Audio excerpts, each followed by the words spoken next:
Hello, everybody, and welcome to the Daily Revolution.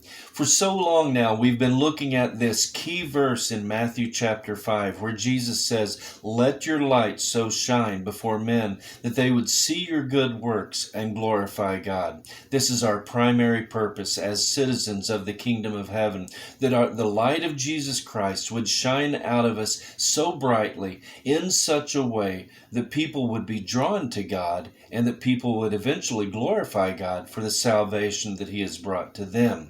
He says, this is going to be the light that shines out of us, shines out through the good things that we do.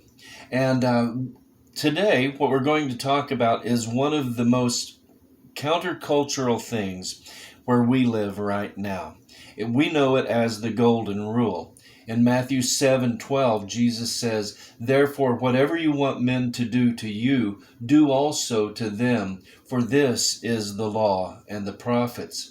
Enter by the narrow gate, for wide is the gate and broad is the way that leads to destruction, and there are many who go in by it. Because narrow is the gate and difficult is the way which leads to life, and there are few who find it."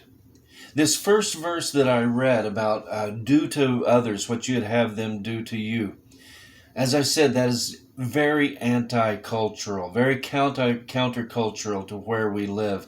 Most people want to do to others as they do to them. Jesus says, I want you to have an opposite spirit.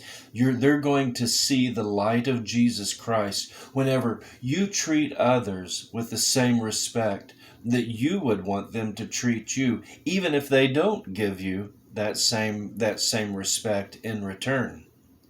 This is something that is very hard to do many times, because we've just been acclimated to the ways of this world, that we get revenge. We want revenge. We want to have our rights observed. Jesus says, no, you just do what is right. You do to others in the way that you would want them to treat you. He says, this is the law and the prophets. Everything that I want you to do is summed up in these verses. And he says, it's going to be like going in the narrow gate, because there's only a few that go in this way. There's only a few people who actually live this way on a regular basis.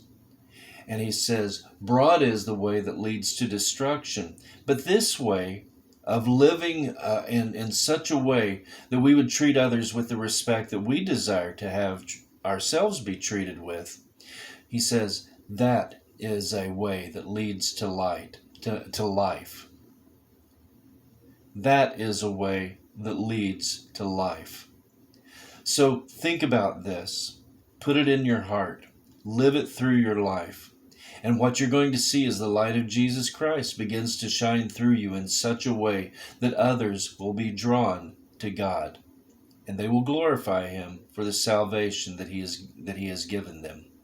Grace and peace, everybody. Have a great day. We'll see you next time.